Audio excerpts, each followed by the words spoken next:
So let's begin and daven that the fruit of our learning should help to bring home the final hostages and protect our soldiers and Am Yisrael and all of the innocents and bring an end to our wars. And with that, we shall begin.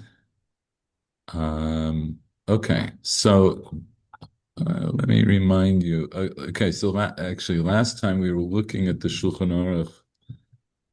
And I thought maybe we'll also look at the Aruch HaShulchan. I decided for the moment I'm going to go back and just finish this sugya, and we'll go back eventually to the Shulchan Aruch. But the Shulchan Aruch was dealing with this idea of that's really based on Shmuel's statement that lo halchu b'pikuach nefesh achar harov, and there was essentially a major machloket between Rashi and some other poskim on the other hand, on one hand, and the Rambam and a number of other poskim on the other hand, about exactly how that fleshes out in practical halacha. And we did, we looked at it to some degree, maybe a lot. And even though I feel a little bad because I'm not sure that everything was cleared up, I think ultimately what we'll do is we'll continue on now because we're gonna go into more issues about pikuach nefesh, and then I'll see. I think we may go back and look at the Aruch HaShulchan.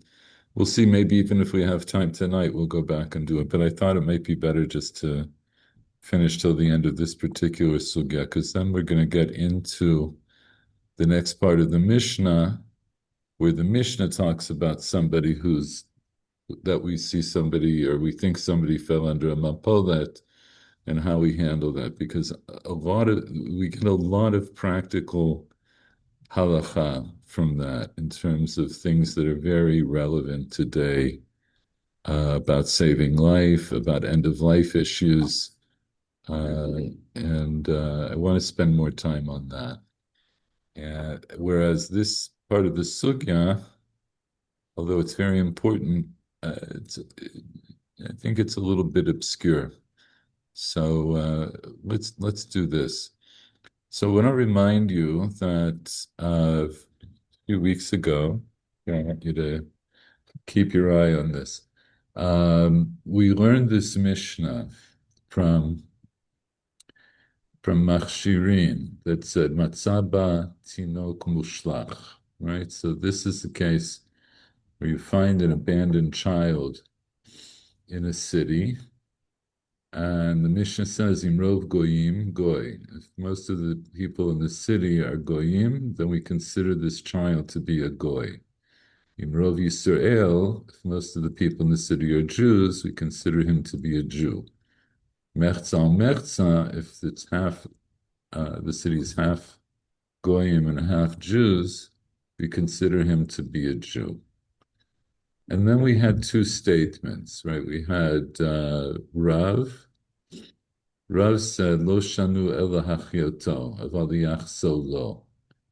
We only learned this Mishnah that said, Mechza Mechza Yisrael, or in Rov Yisrael, Mechza Mechza Yisrael. We only learned that in terms of keeping him alive, but not for yichus. We discussed what that meant. So uh, Rashi gives a particular example which we didn't look at, and you can take a quick look at that. We didn't do it before.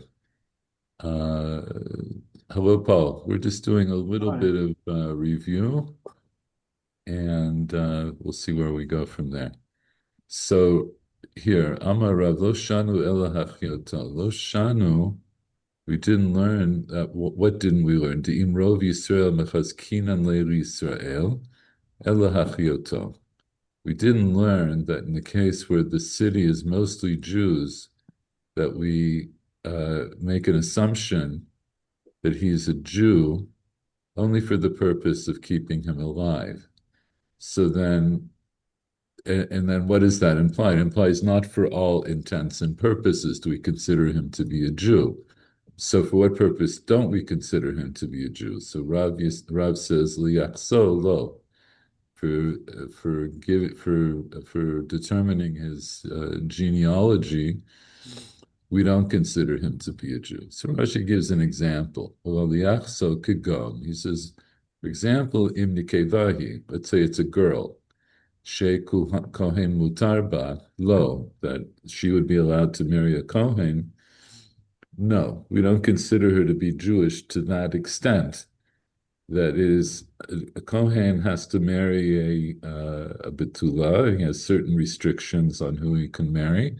So he can't marry, he can't certainly can't marry a Goy, but he can't marry even a Gioret. Uh, Okay, actually, so the rest of the Rashi I'm going to leave off because then I have to explain too many different, too many different terms. It'll be too much of a digression. But that's an example of Yichus.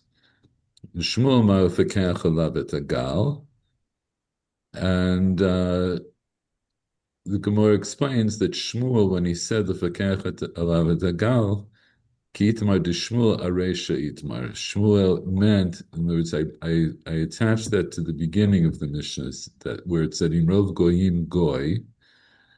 And so Shmuel comments on that if most of the city are Goyim, I consider him to be a Goy, and a Goy for what purpose? But Shmuel says, Linyan Pikuach Nefesh Eino Chen. It's not true. This isn't, we don't hold this the halacha regarding pikuach nefesh.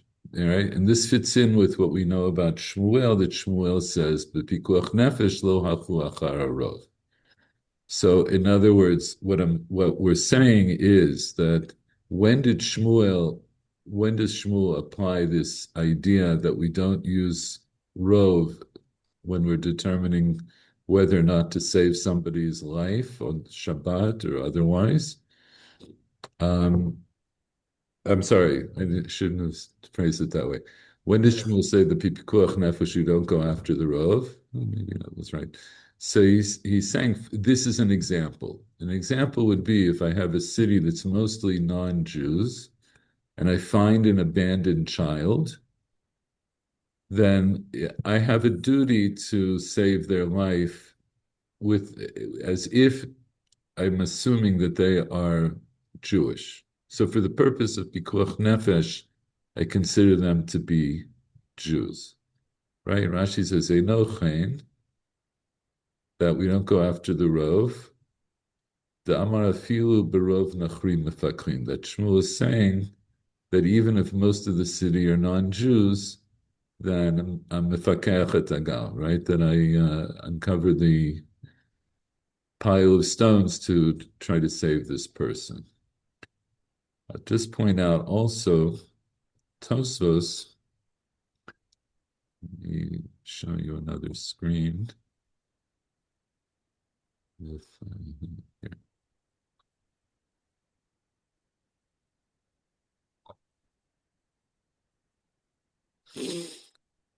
So we see this Tosfos of Gal Enochen, right? This is just the same line that we just read in the Gemara.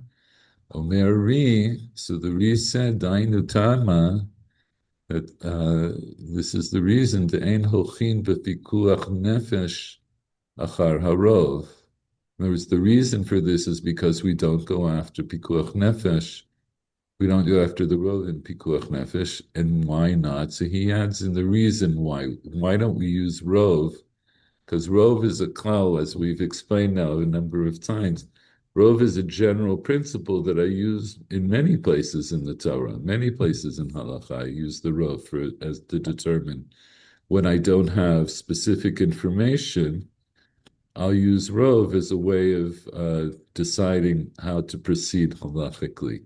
So what makes Pikuach Nefesh different? Dichtiv v'chai bahem v'lo shiamut bahem. Right? The drasha is from this pasuk famously. Oh, I hate when they do that. Just a second. No, the have to. I send in the when they They give the hyperlink without the pasuk, but it's okay. Pasuk is right here. Right? The pasuk is Ushmartem et chukotai v'et mishpatai asher ya'aseh otam ha'adam v'chai b'hem. Ani Hashem. Right? You should keep my statutes and my judgments that uh, you should do them. They should be done by a person and live by them. I am Hashem. So what's the pshat? What does the Torah mean v'chai b'hem? He applies them. Say Not that that again. he live that he high by him. This he apply, I'm a little. Ah, you're still a he little yeah, okay. how do you say? Okay. he, he uses them usually during his life. He applies them when Yeah. You know, he applies them to his life. I think that's a good his way of life. putting it. Yes. Mhm. Very good. In other words, you know, To we his say, day, to his daily life. yeah. So it's what we say, we say also in English. This is, these are rules that you live by. In other words, so that We means live that by, yes. it's part of your daily life. It's the way you view your Mhm. life. Oh, so How do you what's say tzarud and itzarud in English? how do you say what? אני צרוד. הקול Saru? שלי Oh, צרוד. right. Yeah, right. Yeah, Horse. yeah, Oh, yeah, yeah, yeah. Saru. Of course, one could also read that in terms of magic, almost magical, that, by doing the mitzvot, you will live. Yeah, so hold on a second. So this is the point. So what you're saying is Not necessarily that I think it's subscribed to it, but that's a plausible reading based on the Peshat. it's a plausible reading. I think I would put that more in the realm of drasha, but in other words, it's a reasonable drasha. In other words, that what you're saying is that if you do the mitzvot, that will be a basis, that will be like a reason Hashem will let you continue to live. Right? In other words, by doing the mitzvot, you are prolonging your life. Is that what you mean? I'm saying that could be a plausible reading. Yeah. Okay.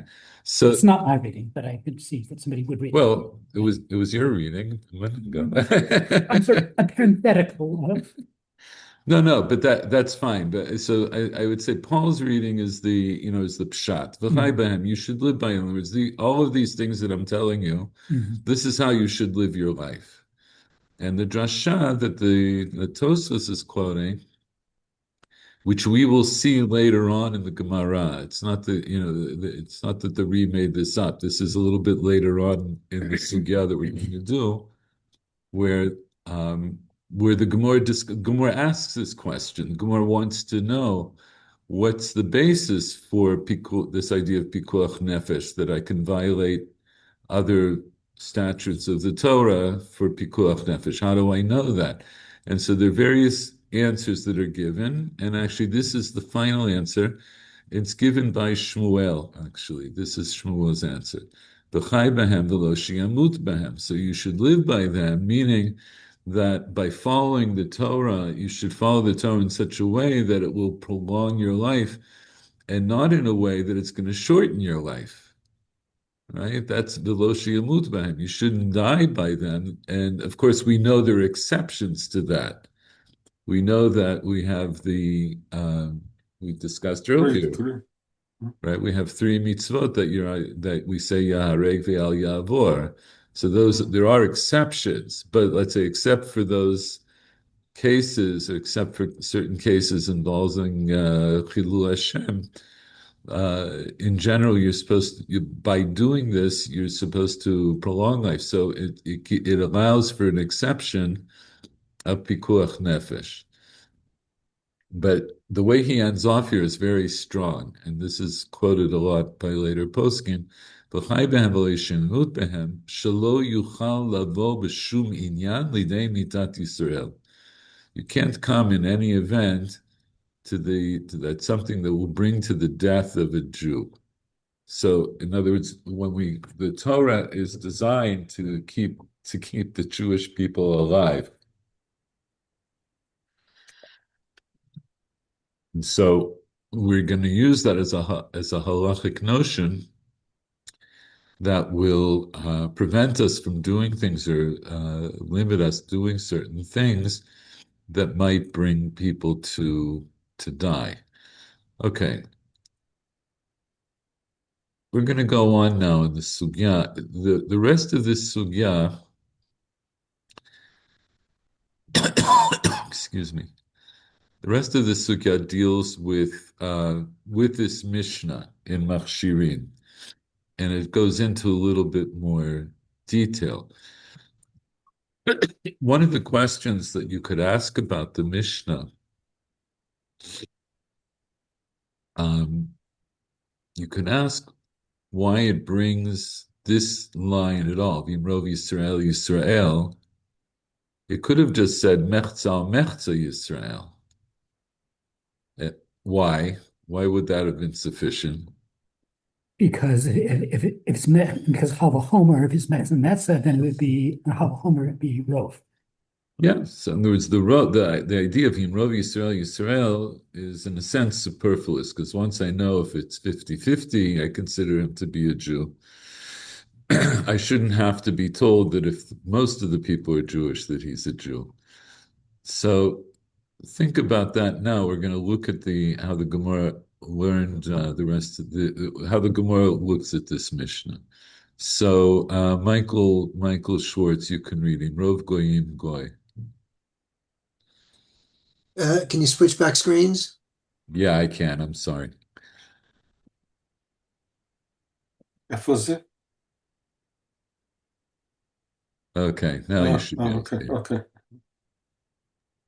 Imrov goyim goy. Lemai hilchachta, amar Rav Papa, the hachilu lichilo nivelot. Okay, so what does all that mean?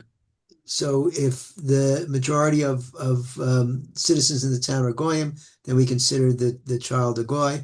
And what is the halacha? Why do we? Okay. For what purpose? Maybe. Yes, Okay, for what yeah, purpose?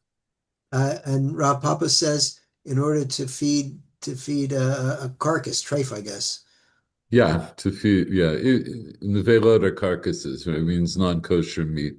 Just, it doesn't know, by the way, nevelot, of course, technically it's a carcass, but halachically, what's a nevela?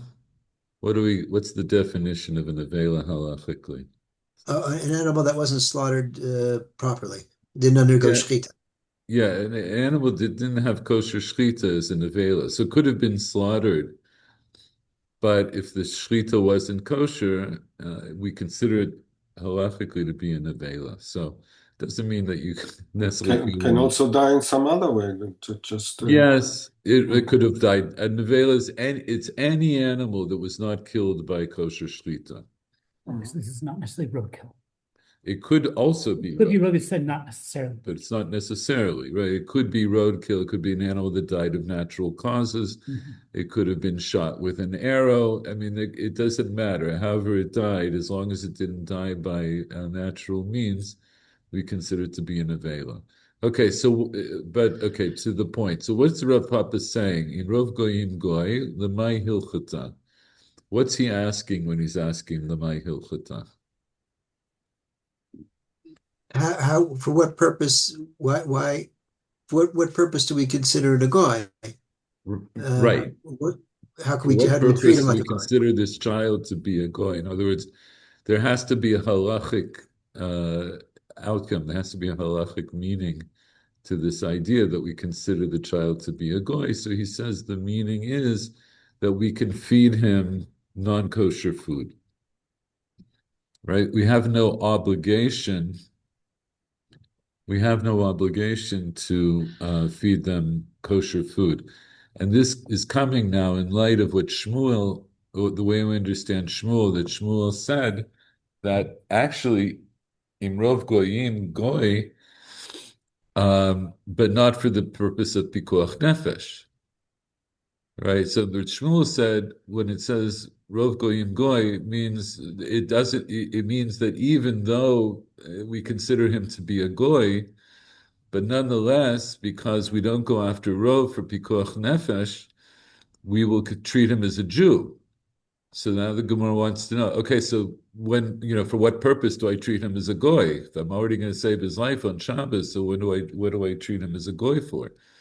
So Rav Papa says it means you can feed him non-kosher food. Got a question. Okay.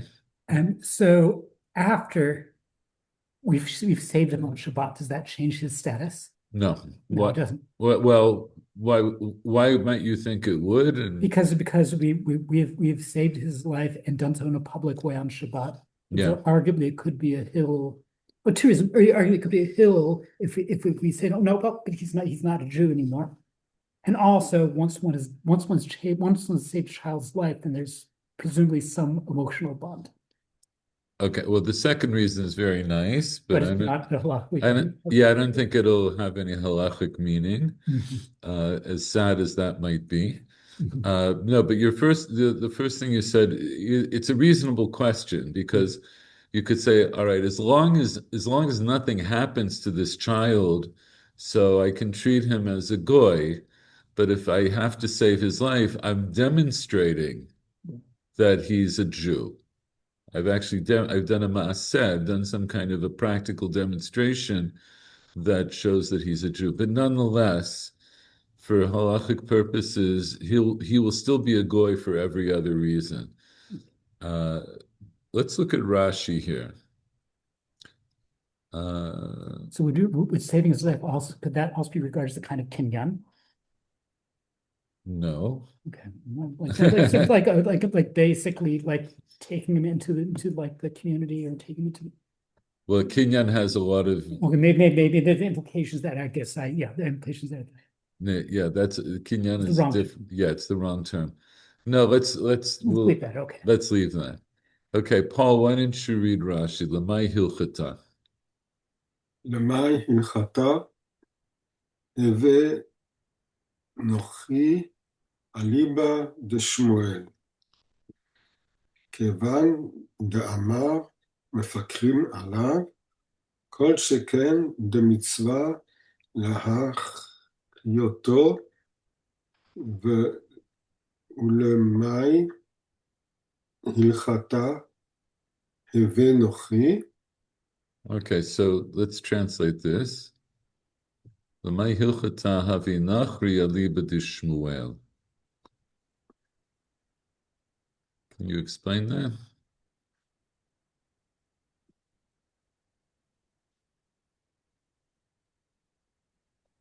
How is he a non-Jew according to Shmuel? Yeah, so this Okay. I'll explain something. Point this out. So sometimes Rashi is a perush, and sometimes the perush is sometimes what he's doing, he's completing the sentence that the Gemara asks. So the Gemara says Lamai hilchata. For what halachic purpose? So Rashi's just completing that as a sentence or as a question. Lamai hilchata havi nachri aliba dishmuel. For what halachic purpose is he considered to be a non-Jew according to Shmuel? So, like we said, we just established that Shmuel says that we don't consider him to be a goy for the matter of pikuach nefesh. So the Gemara is asking, "My hilchata, for what purpose is he a goy, according to Shmuel?" The only thing that Shmuel talks about is pikuach nefesh, but the Mishnah says, "Rov goyim goy." So even Shmuel has to acknowledge that there has to be at least some case where Shmuel himself will consider the child to be a goy. Why is that? Kevan damar mefaklin alav, since he said mefaklin alav. Who said mefaklin alav? Shmuel. Shmuel. Since Shmuel said mefaklin alav, kol shekei de mitzvah hachayoto. All the more so that it's a mitzvah to keep him alive. In other words, not just to save his life, but to sustain his life, to keep him alive. So for what halachic purpose will I consider him to be a goy? So Rav Papa says, Rav Papa is the next generation Amora, and he says, Lachilon nevelot, and Paul, you can read. עד שיגדל ויקבל עליו גרות. Right, so what's that mean? And then, why should he can? No, Well, first translate it. First translate it. Just first translate Yes, it. Let's do one thing at a until time. until he's grown up, and he will get. He will accept to be declared as a ger. Right? Right. In other words, he will take upon But himself. why? If he's a Jew, why does he has he got to be a ger? No. But wait, what? So, no. What do we just say? What's the status of this child? You consider him as a goy, but maybe he's not. Maybe he's a Jew. You have to find out. No. Okay, wait. Here's the problem. We can't find out, right? These tinok mushlach, right? He's an abandoned child, so we have no way of knowing if he's a Jew, right? So You can't do an investigation. Something is if you find out, then there's no problem. You have time. Exactly. If there's a way of finding out, then there's no problem. But this is talking about, this is apparently a case where I can't know. It can't be known. And that's the whole reason So it might that we go after, that we're using Rove. So again, it's to drill this in. When do we use Rove as a klal? When we don't know the reality. If we know the reality, we don't need a klal of Rove. If I happen to know that he's a Jew, even if the whole city is non-Jews, but I know he's a Jew, so he's a Jew. So I don't need to know anything more. But if the whole city is non-Jews and I find this kid on the street, then I have to assume that he's a goy. So why would the goyim accept that you convert him to Judaism? So we don't have to write too much of a story here, right? In other words, but it is but I'm glad that you're dwelling on this because Rashi is adding this in Vikabel of Gerut. So Rashi is implying that if you find an abandoned child, that in principle you should you take it upon you, right? You're going to save his life as if he's a Jew. Here, let's go through this from the beginning. If we find an abandoned child in a city that's mostly goyim, it implies that there's a minority that are Jews. So before I go on, let's just say if this city is entirely non-Jewish, then I would have to assume under all circumstances, for all intents and purposes, the child is a non-Jew. But if there's even one Jew in the city, even one small minority, even if it's a single Jew that lives in the city, then Shmuel's statement will kick in. That is, Imrov goyim goy, but not for pikuach nefesh. So for the purposes of pikuach nefesh, I will save his life as if he's a Jew. But Rashi says in the previous, right? Rashi says in the previous Rashi, since I say I'm going to save his life, meaning I'll be docha Shabbat to save his life. But Rashi adds this in, Kol sheken de mitzvah lahachyoto. All the more so that it's a mitzvah to sustain his life. In other words, pikuach nefesh is not necessarily just a medical emergency pikuach nefesh, But it means that if I'm enjoined to save this kid's life if he was in an accident, then I'm going to treat him as a Jew in order to sustain his life. And so I'm going to consider him a Jew to sustain his life. So then to what extent will I consider him to be a goy?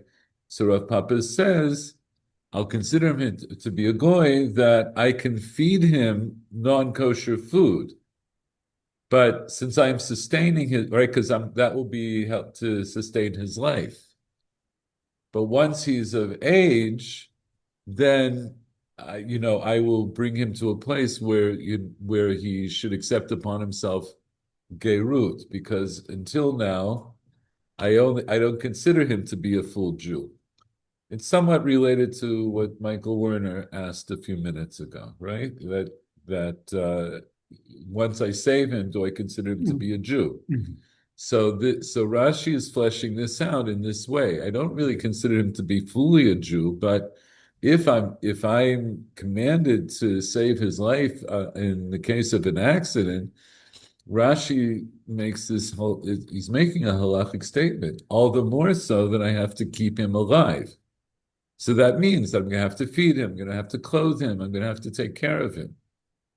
So it's finding him, when you think about pekuach nefesh in terms of finding an abandoned child, does this mean just in case of like an immediate emergency, or does it mean that, okay, the child who's been abandoned by definition is in a situation of sakana? So now we could say that according to Rashi might say that if you find an abandoned child, that you have a mitzvah to. If you find an abandoned child in a city that is mostly goyim but has a minority population of Jews, and we don't know if he's Jewish or not, I have to assume he's a Jew for the purpose of keeping him alive, right? So in other words, it becomes my mitzvah to keep him alive. But so again, so if that's true, so then I'm considering to be a Jew for all intents and purposes. So what did the Mishnah mean when it said Rov Goyim Goy? For what purpose will I consider him to be a Goy? So Rav Papa says, I consider him to be a Goy for this purpose that I can feed him non-kosher food until he's old enough to convert. Maybe I'm wondering, can we add to Rav Papa's statement? We'll feed him not nevelah, even when the nevelah specifically is not needed for pekuach nefesh. So, like, Well, it's not well, but it's to keep him alive. right. In Right. other words, he's a person. He needs to eat. Right. But I mean, I was simply saying that if Rashi says like this. okay, yeah. There's pikuach nefesh.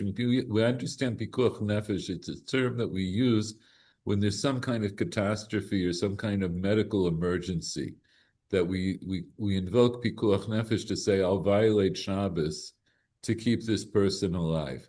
So Rashi adds in, Kol shekei de mitzvah lahachiyoto. All the more so, in other words, if I have to save his life in a medical emergency, Rashi says it's a kol sheken that I have to keep him alive, right? It's not going to be any help that I saved him from this medical emergency and then leave him to die by just abandoning him again on the street. So Rashi seems to be assuming that I have once I find a tinok mushlach, I have a mitzvah to maintain him. So for Rashi, do we even need the initial medical emergency? I mean, if he's abandoned, then we keep him alive, even if there's not like an immediate emergency.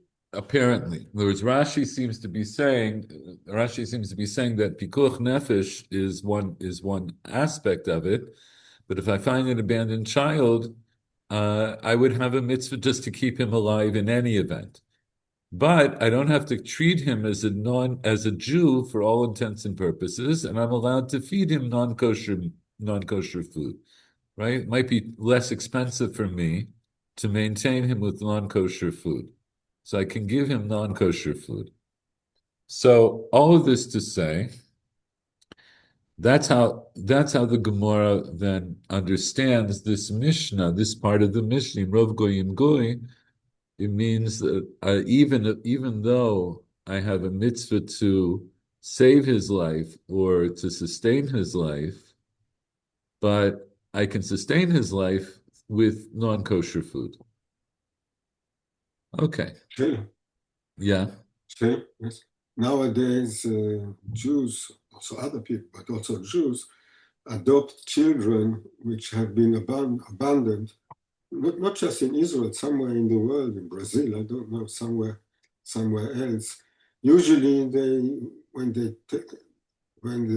adopt a child later on, they convert him to be Jews. Yeah. It's very Is it common. according to this halacha? Well, this isn't the only source that one could bring to bear, but Rashi seems to think that this would be a source. That if you find an abandoned child, that you would have reason to, to bring him up as a Jew. But people, well, but what you're saying is true. In other words, people adopt children, right, who are not Jewish. I mean, I know personally people who adopted children from people that they knew weren't Jewish. In other words, that they knew that the mother was not Jewish, and they bring them up as Jews. But then formally, when they come of age, they have to do a gerut, right? Once a child becomes a bar bat mitzvah, then in order to be considered Jewish for all halachic purposes, then they do a gerut. They would undergo a conversion, and at that point, the child could also refuse. Right? They could also say, "Nah, not so much for me." But generally, generally they do it. I mean, it's not an uncommon thing. Okay. Let's go on to the next part. So, Michael Schwartz, wait, who are we up to? Michael Werner, why don't you read in Rov Yisrael? In Rov Yisrael, Lemay,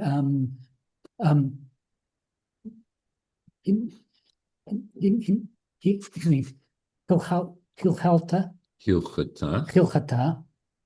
Lechazir lo Avedato. Okay, so can you translate that? So if the majority are Jews, we consider them a Jew. And for what purposes do we make this halach ruling? In order to return to him a lost object or his lost object.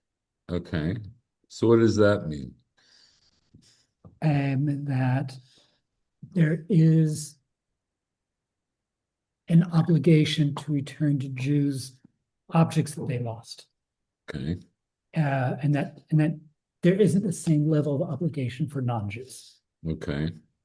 And since we consider him a Jew, we return to him a lost object. Okay, so in a similar way, when Rov Yisrael, so for what purpose do I consider him to be a Jew? Again, because we're invoking Rov here, and I don't know that he's a Jew, but I'm using Rov as a way of making a halachic determination. So for halachic purposes, he'll be a Jew. So for what halachic purposes do I consider him to be a Jew? Again, this apparently is still going according to Shmuel, because according to Rav already said earlier, Loshanu ela hachyoto, right? That I only learned the idea that Rov Yisrael, I only learned that for the purpose of keeping him alive, but not for yichus. But according to Shmuel, Rov Yisrael, so for what halachic purpose does Shmuel think that he's a Jew? Because if it's for pikuach nefesh, obviously, because Shmuel says even if it's Rov Goyim, I'm mefakeach et hagal for him. But if Rov Yisrael, so for what purpose do I consider him to be a Jew? So the Gemara says, like Michael Werner explained, that if he lost something, and I know and I find it and I know it belongs to him, I have a halachic obligation to return it to him, as I would have for any other Jew. So let's look at Rashi here, and see, I have to keep playing around with that. But you still have to do him gerut when he's grown up, because he might be a goy. That's right, exactly. See, this is the point. The fact that Rov Yisrael, again, it's that it doesn't mean that I know for sure that he's a Jew. It just means that for some halachic purposes, I will consider him as if he is a Jew. So I already know for Pikuach Nefesh, I consider him to be a Jew. So what does it add? It's like this. Once the Mishnah started off by saying, "Rov tinok, right? Matzat tinok mushlach." You're in a city, you find an abandoned child. If most of the city are goyim, you consider him to be a goy. But Shmuel says, but not for pikuach nefesh. And Rashi adds in, and also not lahachioto. So then I want to know. So for what? So for what purpose do I consider him to be a goy? So I say consider him to be a goy to the extent that I can feed him non-kosher food. But now I'm asking the question. The Mishnah goes on and it says in Rov Yisrael Yisrael. So why does Shmuel need that? I already consider the kid to be a Jew for pikuach nefesh and lahachioto in order, and also to sustain his life. So for what purpose do I consider him a Jew that I don't already consider him to be like a Jew when it was Rov Goyim?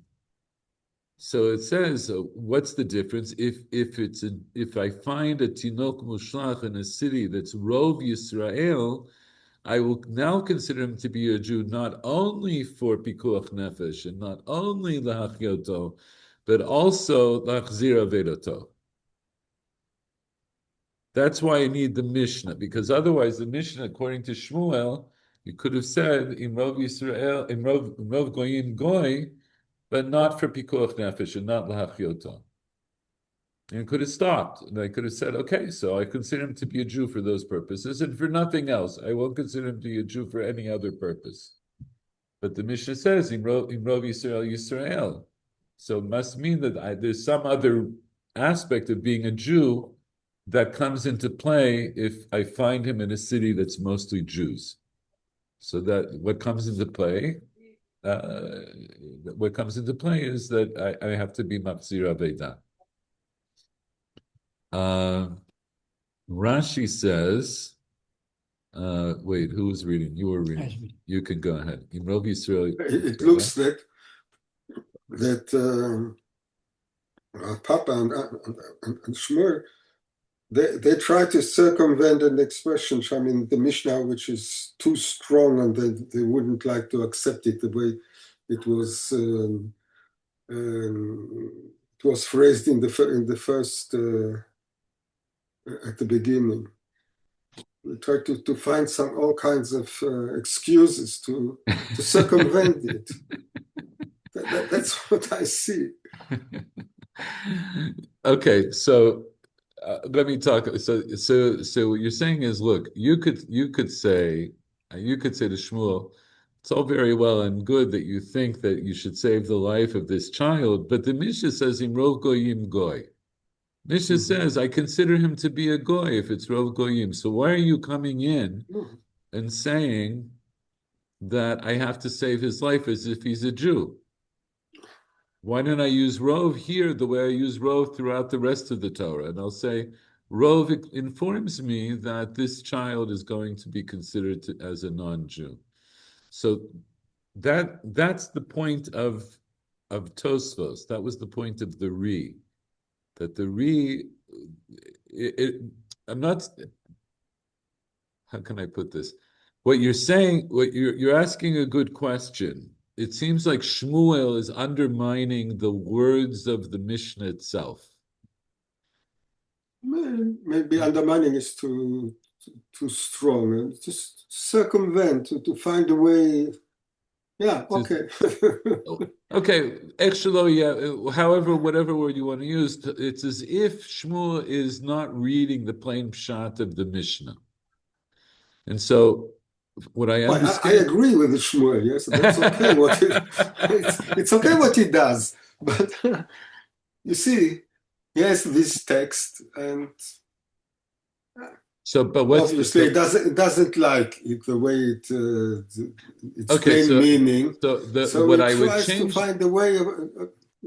what I would change about the way you're phrasing it is not a question of whether Shmuel likes it or doesn't like it from a kind of a visceral point of view, but Shmuel has other halachic concerns. And that was the point of looking at the at Tosfos. That's why I wanted to show you the Tosfos. You still with us here? Yes, yes, I'm still here, yes. Okay. Once you close your eyes, you're not with me, even if you think you are. That was just momentarily, I Yeah, think. I think so also. No, it's obvious that this thing with the Aveda, it's a teretz. That doesn't make No, no, sense. no, no, no. But no, wait, no, wait, no, no. With it, I'm not sure if you understand the point of the Avedan. But here, I just want to remind you. So this was the point of the re. Lefekecha hagal eino kain.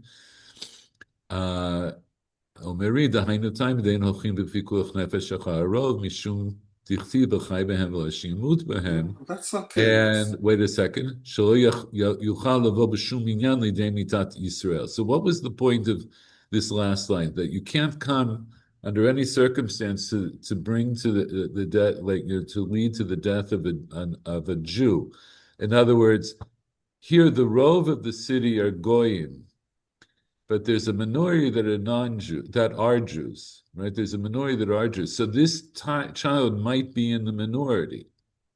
And so on the off chance that this child might be a Jew, I can under no circumstances allow him to die. That is, even if all of the odds are against him being a Jew, but on the chance that he might be a Jew, I have to make sure that I save his life. So that's the point of that's the point of Shmuel. Shmuel is saying it's not. I don't disagree with the Mishnah Rav Goyim Goy, but because of the miyut of the Jew, the miyut of Jews, I have to consider him to be a Jew for this purpose, because v'chai behem is such a strong concept. I can never allow the possibility of letting a Jew die if I can help it, obviously. When I come to the next part of the Mishnah, Rov Yisrael, Yisrael, so now I want to know. So for what purpose do I consider him to be a Jew if I already considered him to be a Jew when there were mostly Goyim? So it must mean that there's some other aspect of being Jewish that is going to apply if the Rov are Yisrael. And what's that aspect? So Gemara says, Lachzira Vedato. Right? In other words, I have to give some meaning to this part of the Mishnah that says in Rov Yisrael Yisrael that I didn't already get from the Mishnah that said the earlier statement that said Imrov Goyim Goy. So here, let's read Rashi. Rov Yisrael Yisrael Amai Hilfata. So actually, you should read from here because this is also a continuation. Imrov Yisrael lemaim hilchaton. Imrov Yisrael Yisrael. Oh, exactly. Yes, sorry, I was. That's okay. Imrov Yisrael Yisrael lemaim hilchaton. Have Yisrael barov Yisrael tafi. Okay. Tafe. Mimechsa al mechsa. Okay, actually stop there for a second. That's the question, or that's the base. Again, Rashi here is filling out the statement. Imrov Yisrael Yisrael, and the Gemara asks, Lamai Hilchata Havi Yisrael. For what halachic purpose do I consider this child to be a Jew? Birov Yisrael, when the majority are Jews. Tfei mi mechza mechza. What does tfei mean? I have no idea. Michael Schwartz, tfei? Uh, either less or more, I don't remember. It's more. Mm. Okay, but see. You covered everything. So, in other words, I read Rashi like this. If most of the city are Jews, I consider this child to be a Jew. And the Gemara asks, for what purpose do I consider him to be a Jew when they're mostly Jews, more than when it was more than when it's only half and half Jews? Mm. Right? This is addressing our question, like, why do I need this statement at all? Mm. Because if it's mechza mechza, I consider him to be a Jew. So how much more can I consider him to be a Jew? Mhm. So it says, right, it's L'Hachzir Vedato. And here you can, I'm sorry. And you can read this, right? The di is part of the word. Di. The Ishalo and Hahalo Hahilo Nevelot. Bemerza al Merza lo Safinan. Okay. So for the purposes of not feeding him Nevela, in the case of when the city is half and half, Mm-hmm. we Okay, I have a feeling you don't know what Safina and Lay means. I was going to take a guess. As you, would you like to? So go ahead, take a guess. What was your guess? Actually, is right. You know, It's okay, just guess. It's okay. I'll tell you if you're right. and and we don't apply this rule. Okay, it's a reasonable guess, but it's not right. Does anybody know? Reasonable but wrong. Yes. Safin and Lay? We only have. Yeah. It means I think it means that we don't we don't give him food. We don't supply him with Yeah, food. we don't. Right. It means we don't feed him. Right. So what does it mean? In other words, the Gemara wants to know again. What does the Gemara want to know here? Rov Yisrael. For what purpose do I consider him to be a Yisrael more than the case where the city was half Jews and half non-Jews? So, what extra aspect of being Jewish am I going to consider him to be? Will I apply to him? If you say it's just to tell me that I don't feed him nevelot, that would also be true when it's a case of half and half. If half the city is Jews and half the city is non-Jews, I consider him to be a Jew. So certainly at minimum, I'm not going to feed him. If I consider him to be a Jewish, it means it's okay. So what does it mean? Even when it was Rov Goyim, I already consider him to be Jewish for the purpose of saving and sustaining his life. So when it's Mechza al Mechza, and it says Mechza al Mechza, then I say he's a Jew. So for what purpose is he going to be a Jew? If you want to say it's that I'm not allowed to feed him non-kosher food, that will also be true in the case of Mechza al Mechza. So when it's Rov Yisrael, it has to be more than that. It has to be more than just sustaining him and feeding him kosher food.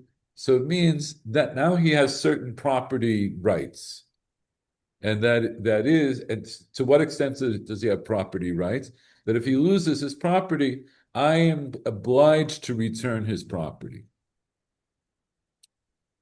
Okay, so until now, I've only been dealing with essentially this idea of his life, like saving his life or sustaining his life. So it has to be something more it has to be more of a Jew. He has to be a Jew for other halachic purposes if it's already a case of Rov Yisrael. And so now, of course, we want to know, now the Gemara is going to ask, al mechza al mechza.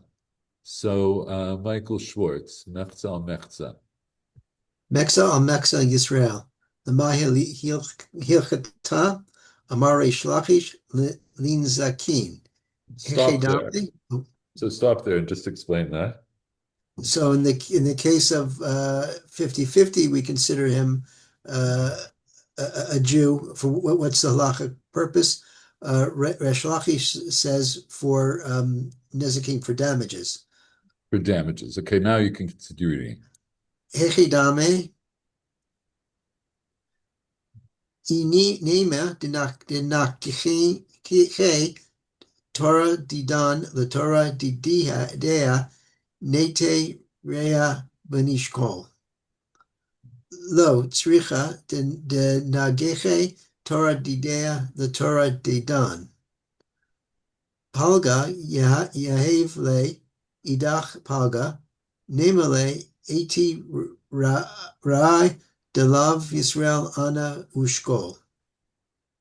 Okay, that's a mouthful. So let's let's go through this. 1 second. Clean this up. That should be that. Okay. All right. So mechza, I consider him to be a Jew. L'may hilchata. So we know what my hilchata means, right? For what halachic purpose do I consider him to be a Jew? So Reish Lakish says for damages. So heichidami. What does heichidami mean? What's the case? So yeah, in what case is he going to be considered a Jew for the purpose of damages? So now we're going to get into some nitty-gritty stuff. Inema dinagche Torah didan the Torah didei. So if you say it's a case where Torah didan, what's Torah mean? Ox.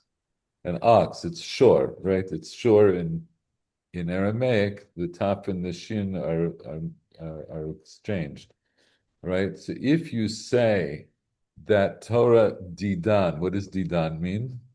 Ours. Our.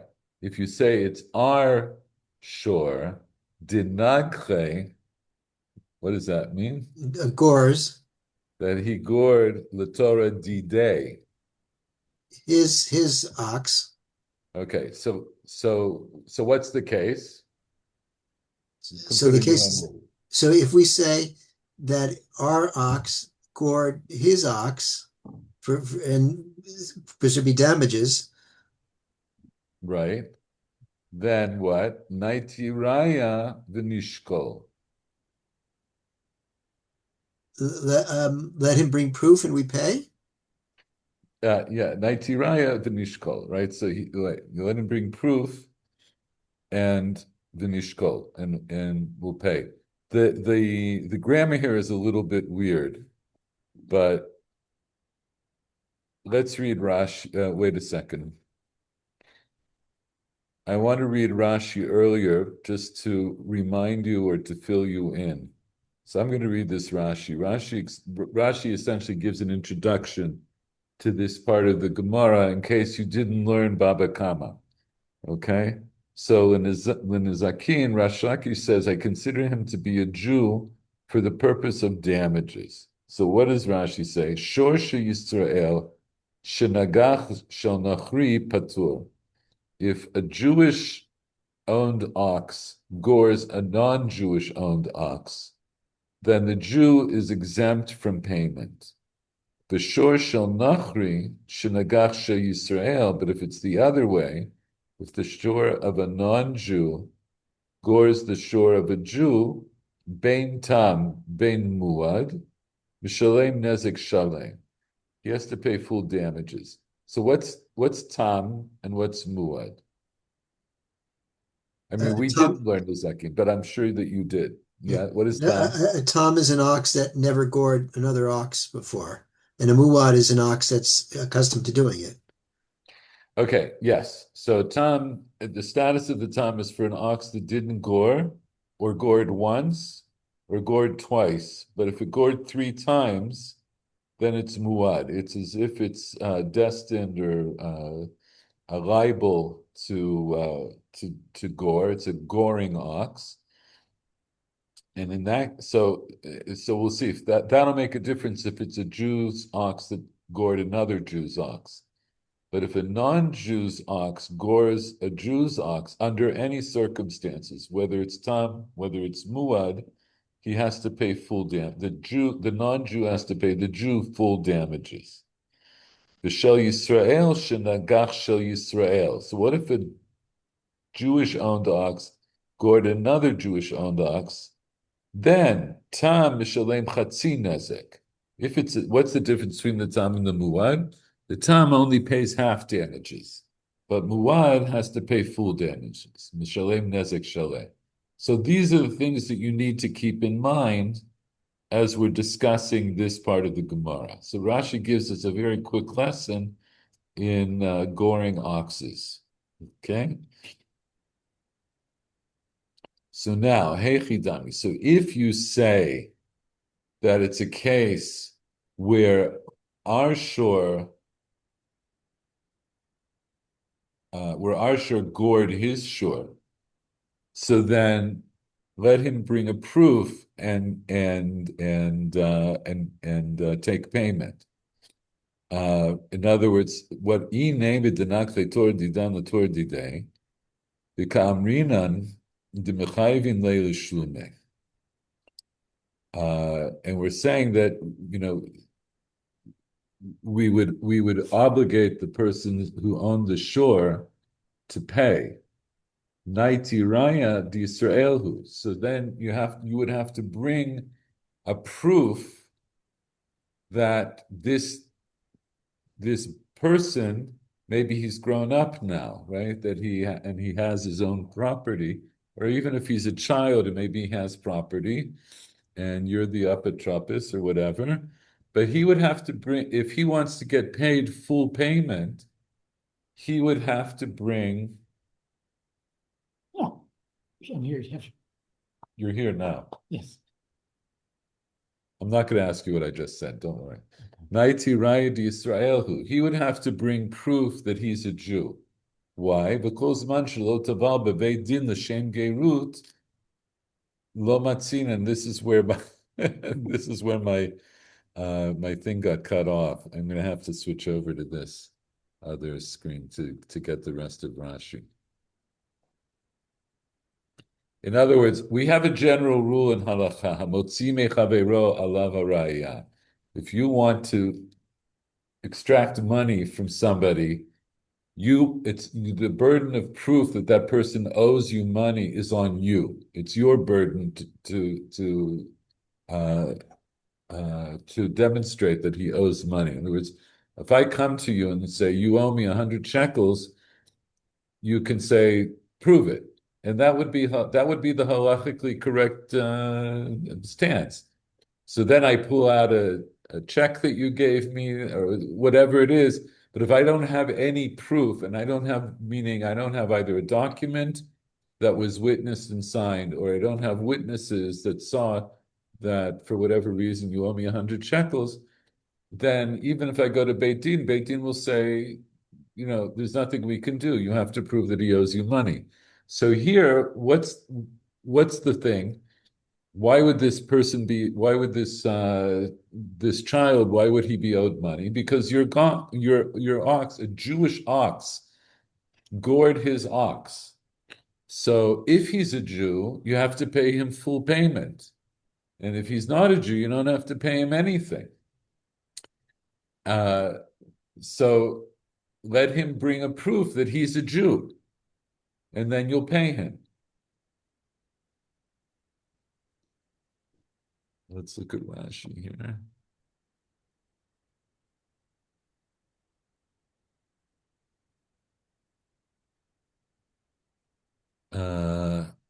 Yeah. I name the nakhe Torah didan the Torah dide the kamrina de b'chayvina lishlume naiti raya. So let him bring a proof to Yisraelhu. Let him prove that he's a Jew. The nishkol, and then he could collect. The kol zman shelo taval beveit din l'shem gerut lo matzinen liYisrael l'chiyuvei lishlume. So it's this last part here that I was trying to correct. I don't have it here. 1 second. I have it in a different. There's a Haggah. The Bach fixed the girsa here because it's awkward. It should say Lo matzinen l'chiyuve liYisrael lishlume.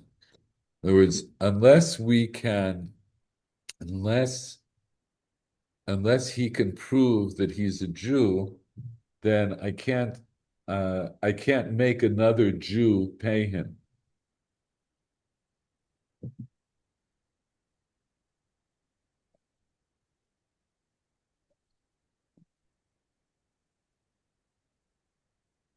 So let's go through that again. I'm just going to say it in my own words. So what happened? We have the Mishnah. It says we have a city that's half Jews and half non-Jews. So the Mishnah says, I consider this Tinok Mushlach to be like a Jew. And the Gemara wants to know, for what halachic purpose do I consider him to be like a Jew? Again, because if it's Rov Goyim, I consider him to be a Goy, except for the purpose of Pikuach Nefesh and Lachioto, but not for the purpose of feeding him treif. He can, as far as I'm concerned, for feeding him treif, he's a Goy. So what if it's Mechz al Mechz? I consider him to be a Jew. I already consider him to be a Jew for saving his life. So what am I considering him to be a Jew for now? So Reish Lakish says it's for the purpose of halachot of nizakin, purposes of damages. So now I want to know, so to what extent is he a Jew for damages? So if you say it's a case where Jewish ox gored his ox, then I would say, look, he would have to prove that he's a Jew in order to get payment. If he can't prove that he's a Jew, why should I consider him to be Jewish? So the Gemara says, Lo tzricha. I need it for the case, for the opposite case. Denagche Torah didei leTorah didan. If his ox gored my ox, so he's a Suffolk Jew, right? The Mishnah says, I consider him to be a Jew. Halga Yahivle. So he has to give half, because a Jew, if a Jewish ox gored another Jewish ox, if it was Tam, it was the first time or the second time, then the Jew has to pay the other Jew half damages. That was Rashi. Rashi explained that in the introduction. Idach Palga. What about the other half? Nemalei, I would say to the person whose ox was gored, Naitiraya delav Yisrael ana ushko. You have to bring a proof that I'm not a Jew, and then you could get paid the other half. Right? So in other words, he's a Jew for this purpose, that he's enough of a Jew that now the burden of proof is going to be on the Jew who was damaged, whose ox was damaged. It's his burden to show that he is not a Jew if he wants to get full payment. Because if he's not a Jew, then he would have to pay full payment. Right? And that's what Rashi says. Paluga Mishalem Yisrael. He gives what he pays half, just like any other Jew. Shel, can you please switch back to screen? Shel, sorry, can you switch back to screen? Oh, I'm sorry. Wait, where are we now? The Bach. Oh, we're still on the Bach. Oh, I'm sorry. Right. Let's read this again. Lo tzricha denagche Torah didei leTorah didan. I need the Mishnah to tell me that Mechza al Mechza is considered to be a Jew for this case where his ox gored our ox. Palga Yahivle. right? He has to pay half. And Rashi explains, Palga Mishalem ki Yisrael. The first half he has to pay like any other Jew. But idach palga safeku, the other half, Oh, yes. the other half is a suffix. Vizet tovo, and so this other person whose ox was gored, he will sue him. He'll make a demand on him for nezik shalem, for full damages. Kedin nochri. He'll come and say, "Listen, you were a kid that they picked up off the sidewalk, and we don't know if you're Jewish. So as far as I'm concerned, you're not a Jew. Pay me full damages." Amarle, but the kid is going to say to him, "Aiti raya de love Yisrael ana." You have to bring a proof that I'm not a Jew. Ushkol, and then you could get paid, and then you could take your payment. So he's that much of a Jew. So it's interesting about the whole sugya is there are a number of points, right? So one point is this: we understand Shmuel uses this Mishnah. I don't know if he uses it, but this Mishnah serves as an example of Shmuel who says that I don't go after Rov in matters of pikuach nefesh, because if most of the city are non-Jews and I find an abandoned child, I consider him to be Jewish for the purpose of saving his life and sustaining his life. I don't necessarily consider him to be a Jew in terms of him keeping kosher, which is also, that would be an example of any other mitzvah. In other words, there are no isurim that would be asur to this child that wouldn't be unless it would be an isur that would be for any ben noach, right? But not he's not chayav on isurim that Jews are chayav on. And for what purpose do I consider him to be a Jew? If most of the city are Jews, I consider him to be a Jew. So for what purpose? We said that's in terms of returning lost property. The mechza, I consider him to be a Jew for what purpose? So that's for nizakin, and it's for this case where he does damage to somebody else. His ox gores another ox, and so the person whose ox was gored, the Jew whose ox was gored, comes to him and demands full payment because he says, as far as I'm concerned, you're not a Jew. He says, no, but the Mishnah says I'm a Jew for this purpose, that you have to prove that I'm not a Jew if you want to get full payment. Otherwise, you have to consider me a Jew and you have to accept half payment. So you see, there are many aspects to being Jewish. Okay, I think this is a good place to stop. Anybody have any last questions or comments? Okay, so next time, I will not be next week. I will not be in the attend the okay. show. Well, I hope though that you can follow this video for next week, especially. In a sense, this last part was a bit of a digression, but now we're going to get back to the Mishnah, Mishnah Nafal Mapolet. All right, and that's where the Mishnah says if it's Shabbat or Yom Kippur, Lo Mishaneh, and you see a pile of rocks fall on somebody, then it goes through all of these things, right? That Safek Chai, Safek Mate, Safek Yisrael, Safek Goy, right? In other words, there are all these Sfekot that the Mishnah talks about, and the Mishnah says you have to be Mfakech Hatagal, you have to try to uncover him and find out if he's alive, and if he's alive, you have to do whatever you can to save him.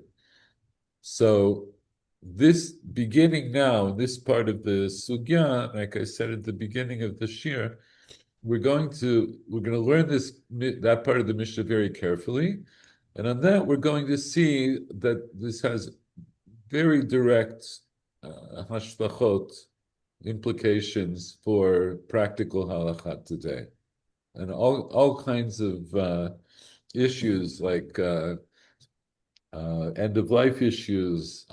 This relates to the question of heart transplants. It's all based on this sugya. There's a lot of important stuff that's going on. So if you can, try to go over the video next week. Otherwise, have a good week, have a good Shabbos, and I'll see you next week. And I You get too. to leave now before my battery dies. Good night. Thank you. Good night. Good night. Bye-bye.